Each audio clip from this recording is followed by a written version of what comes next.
नमस्कार विद्यार्थी मित्रांनो, स्कॉलर एज्युकेशनमध्ये आपलं स्वागत आहे। आज आपण अभ्यासणार आहोत महाराष्ट्र शिक्षक पात्रता परीक्षा महा टीईटी एक्झाम विषयनिहाय महत्त्वाचे प्रश्न स्पष्टीकरणासहित। यामध्ये आपण PYQ प्लस नवीन प्रश्नांचा समावेश केलेला आहे।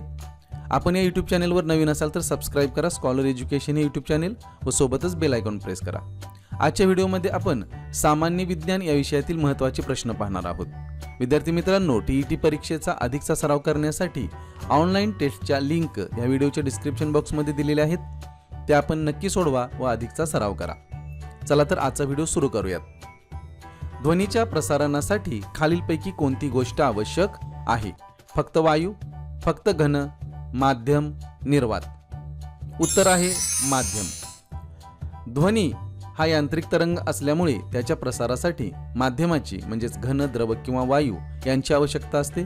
निर्वातात ध्वनी प्रवास करू शकत नाही। आपण ध्वनीच्या प्रसारणाचे काही गुणधर्म पाहूयात। ध्वनीला माध्यमाची आवश्यकता असते। ध्वनीच्या प्रसारणासाठी घन, द्रव किंवा वायू यांसारख्या माध्यमाची आवश्यकता असते। याच कारणामुळे ध्वनी निर्वात अवस्थेतून प्रवास करू शकत नाही।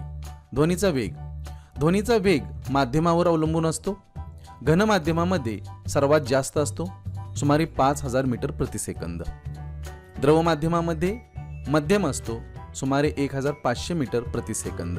आणि वायू माध्यमामध्ये सर्वात कमी असतो, म्हणजेच सुमारे 340 मीटर प्रति सेकंद। म्हणजे ध्वनीचा वेग घन माध्यमामध्ये सर्वात जास्त असतो आणि वायू माध्यमामध्ये सर्वात कमी असतो। वेगावर परिणाम करणारे घटक पाहूयात। ध्वनीच्या वेगावर तापमानाचा परिणाम होतो। हवेचे तापमान वाढल्यास ध्वनीचा वेग वाढतो आणि हवेतील आर्द्रता वाढल्यास ध्वनीचा वेग सुद्धा वाढतो। पुढचा प्रश्न, हवेत ध्वनीचा वेग साधारण किती असतो? 1500 मीटर प्रति सेकंद, 340 मीटर प्रति सेकंद, 5000 मीटर प्रति सेकंद आणि 100 मीटर प्रति सेकंद। उत्तर आहे 340 मीटर प्रति सेकंद। हवेत ध्वनीचा वेग सुमारे 340 मीटर प्रति सेकंद असतो। द्रवात तो साधारण 1500 मीटर प्रति सेकंद असतो आणि घनात 5000 मीटर प्रति सेकंद इतका असतो। मानवी कान कोणत्या वारंवारतेपर्यंतचा ध्वनी ऐकू शकतो? मानवी कान कोणत्या वारंवारतेपर्यंतचा ध्वनी ऐकू शकतो? 20 हर्ट्ज ते 2000 हर्ट्ज, 2 हर्ट्ज ते 200 हर्ट्ज, 20 हर्ट्ज ते 20000 हर्ट्ज आणि 200 हर्ट्ज ते 2 लाख हर्ट्ज। उत्तर आहे 20 हर्ट्ज ते 20000 हर्ट्ज। मानवी कान 20 हर्ट्ज ते 20000 हर्ट्ज वारंवारतेपर्यंतचा ध्वनी ऐकू शकतो। यालाच श्राव्य ध्वनी असे म्हणतात। पुढचा प्रश्न, सोनारमध्ये कोणता ध्वनी वापरला जातो? अवश्राव्य ध्वनी, श्राव्य ध्वनी, श्राव्यातीत ध्वनी, सर्व प्रकारचा ध्वनी? उत्तर आहे श्राव्यातीत ध्वनी। श्राव्यातीत ध्वनी लांब अंतरावर अचूक परावर्तित होतो, म्हणून समुद्राची खोली मोजण्यासाठी आणि पाणबुडी शोधण्यासाठी सोनार तंत्रज्ञानाचा वापर केला जातो। पुढचा प्रश्न, 20 हर्ट्ज पेक्षा कमी वारंवारतेचा ध्वनी कोणत्या प्राण्याला ऐकू येतो? कुत्रा, वटवाघूळ, हत्ती, डॉल्फिन? उत्तर आहे हत्ती। 20 हर्ट्ज पेक्षा कमी वारंवारतेचा ध्वनी म्हणजे अवश्राव्य ध्वनी होय। हत्ती, गेंडा, जिराफ हे प्राणी असे ध्वनी तयार करू शकतात व ऐकू शकतात। प्रकाश प्रवास करण्यासाठी कोणत्या माध्यमाची आवश्यकता असते? हवा, पाणी, धातू, कोणत्याही माध्यमाची आवश्यकता नाही। उत्तर आहे कोणत्याही माध्यमाची आवश्यकता नाही। प्रकाश हा अयांत्रिक तरंग आहे, तो निर्वातातूनही प्रवास करू शकतो, त्यामुळे प्रकाशाच्या प्रवासासाठी कोणत्याही माध्यमाची गरज नसते। विद्यार्थी मित्रांनो, या ठिकाणी गोष्ट लक्षात ठेवा, ध्वनीच्या प्रवासासाठी किंवा ध्वनीच्या प्रसारणासाठी माध्यमाची आवश्यकता असते। घन, द्रव आणि वायू या माध्यमांची आवश्यकता असते, कारण तो यांत्रिक तरंग आहे आणि प्रकाश हा अयांत्रिक तरंग असल्यामुळे याला माध्यमाची आवश्यकता नसते। पुढचा प्रश्न, निर्वातातील प्रकाशाचा वेग किती आहे? निर्वातातील प्रकाशाचा वेग किती आहे? 3 × 10⁶ मीटर प्रति सेकंद, 3 × 10⁸ मीटर प्रति सेकंद, 3 × 10⁻ मीटर प्रति सेकंद आणि 3 × 10⁻12 मीटर प्रति सेकंद। उत्तर आहे 3 × 10⁸ मीटर प्रति सेकंद। प्रकाशाचा वेग निर्वातात सर्वाधिक असतो, जो 3 × 10⁸ मीटर प्रति सेकंद म्हणजेच सुमारे 3 लाख किलोमीटर प्रति सेकंद इतका आहे. या ठिकाणी एक गोष्ट लक्षात ठेवा, प्रकाशाचा वेग निर्वातात सर्वाधिक असतो. प्रकाश वर्ष म्हणजे काय?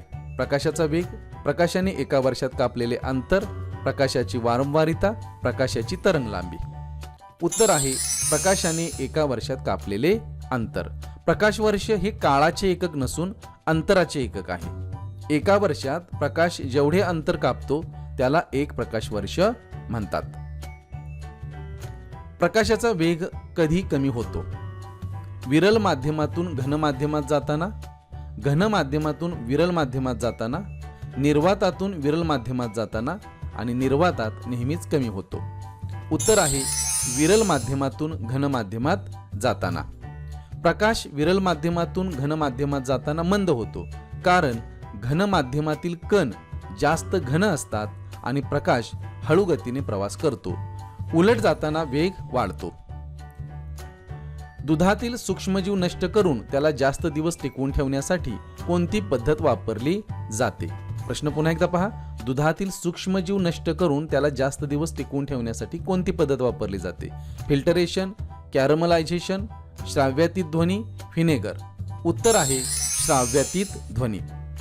दुधातील सूक्ष्मजीव नष्ट करून त्याला जास्त दिवस टिकवून ठेवण्यासाठी श्राव्यातीत ध्वनी ही पद्धत वापरली जाते. यालाच सोनिकेशन पद्धत असेही म्हणतात. या ठिकाणी लक्षात ठेवा, श्राव्यातीत ध्वनी ही पद्धत वापरली जाते, यालाच सोनिकेशन पद्धत असे म्हणतात. पुढचा प्रश्न, ताऱ्यांचे लुकलुकणे कोणत्या प्रकाशीय घटनेमुळे घडते?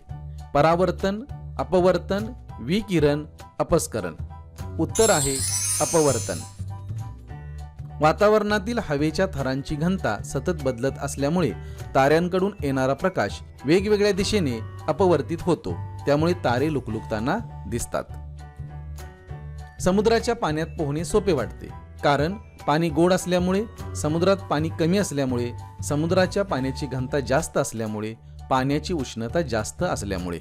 उत्तर आहे समुद्राच्या पाण्याची घनता जास्त असल्यामुळे समुद्राच्या पाण्यात पोहणे सोपे वाटते. समुद्राच्या पाण्यात मीठ विरघळलेले असल्याने त्याची घनता साध्या पाण्यापेक्षा जास्त असते, त्यामुळे त्यावर उत्प्लावी बल जास्त कार्य करते व पोहणे सोपे जाते. आता विद्यार्थी मित्रांनो, उत्प्लावी बल म्हणजे काय ते पाहूयात. जेव्हा एखादी वस्तू द्रवात बुडवली जाते तेव्हा द्रव त्या वस्तूवर वरच्या दिशेने बल लावतो, त्याला उत्प्लावी बल असे म्हणतात. पुन्हा एकदा पहा, जेव्हा एखादी वस्तू द्रवात बुडवली जाते तेव्हा द्रव त्या वस्तूवर वरच्या दिशेने बल लावतो, त्याला उत्प्लावी बल असे म्हणतात. समुद्राच्या पाण्याची घनता साध्या पाण्यापेक्षा जास्त असते, कारण त्यात मीठ विरघळलेले असते. जास्त घनतेमुळे समुद्राच्या पाण्याचे उत्प्लावी बल जास्त असते, त्यामुळे समुद्रात पोहणे सोपे होते, अवघड नाही. खालीलपैकी कोणते सदिश राशीचे उदाहरण आहे? वेळ, तापमान, वेग, ऊर्जा. उत्तर आहे वेग. वेग ही सदिश राशी आहे, कारण त्याला परिमाण व दिशा दोन्ही असतात. एसआय प्रणालीतील मूलभूत राशींमध्ये विद्युतधाराचे एकक कोणते आहे? एसआय प्रणालीतील मूलभूत राशींमध्ये विद्युतधाराचे एकक कोणते आहे? Volt, ampere, ohm, watt.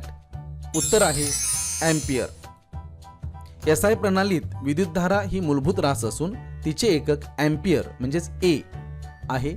Ohm, volt, watt ही साधित राशींची एकके आहेत. आता विद्यार्थी मित्रांनो, आपण मूलभूत एकके पाहूयात. या स्वतंत्र राशी आहेत ज्या इतर राशींवर अवलंबून नसतात. एसआय प्रणालीमध्ये एकूण 7 मूलभूत राशी आहेत. पहिली आहे लांबी, ज्याचं एकक आहे मीटर. वस्तुमान, ज्याला आपण मास म्हणतो, याचं एकक आहे किलोग्रॅम. वेळ सेकंद. तापमान केल्विन या एककात मोजलं जातं, म्हणजेच एसआय पद्धतीमध्ये. विद्युतधारा एम्पियर या एककात मोजली जाते. प्रकाशाची तीव्रता कॅन्डेला सीडी या एककात मोजली जाते. पदार्थाचे प्रमाण अमाऊंट ऑफ सबस्टन्स मोल या एककात मोजली जाते. साधित राशी या मूलभूत राशींवरून तयार केलेल्या राशी आहेत. साधित राशी या मूलभूत राशींवरून तयार केलेल्या राशी आहेत. उदाहरणार्थ चाल बरोबर अंतर भागिले वेळ. येथे लांबी आणि वेळ या मूलभूत राशींचा वापर झाला आहे. उष्णतेचे एसआय एकक कोणते आहे? Calorie, joule, watt, kelvin. उत्तर आहे जूल. उष्णता ही ऊर्जा असल्याने तिचे एसआय एकक जूल आहे. वॅट हे शक्तीचे एकक आहे, तर केल्विन हे तापमानाचे एकक आहे. 27 अंश सेल्सिअस तापमान केल्विन स्केलमध्ये किती असेल? 273 के, 300 के, 310 के, 122 के. उत्तर आहे 300 के म्हणजेच 300 केल्विन. सूत्र आहे केल्विन बरोबर सेल्सिअस अधिक 273 म्हणजेच के बरोबर 27 अधिक 273 बरोबर 300 केल्विन. द्रव पदार्थातून उष्णता काढल्यास तो कोणत्या अवस्थेत जातो? बाष्पीभवन, गोठण, द्रवण, संप्लवन. उत्तर आहे गोठण. द्रव पदार्थातून उष्णता काढली तर तो घन अवस्थेत परावर्तित होतो. या प्रक्रियेला गोठण म्हणतात. खालीलपैकी संप्लवनाचे उदाहरण कोणते? पाणी वाफेत बदलणे, बर्फ वितळणे, कापूर थेट वायूत रूपांतरित होणे, ढग तयार होणे. उत्तर आहे कापूर थेट वायूत रूपांतरित होणे. संप्लवन म्हणजे घन पदार्थ थेट वायूत बदलणे. कापूर, नॅफ्थॅलिन, आयोडीन व शुष्क बर्फ ही याची उदाहरणे आहेत. मानवी शरीराचे सामान्य तापमान सेल्सिअस स्केलवर किती असते? 37 अंश सेल्सिअस, 310 अंश सेल्सिअस, 273 अंश सेल्सिअस, 98.6 अंश सेल्सिअस. उत्तर आहे 37 अंश सेल्सिअस. मानवी शरीराचे सामान्य तापमान 37 अंश सेल्सिअस असते.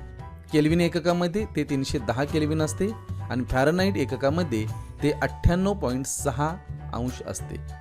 खालीलपैकी कोणत्या पद्धतीने उष्णतेचे संक्रमण माध्यमाशिवाय होते? वहन, अभिसरण, प्रारण, वरील सर्व.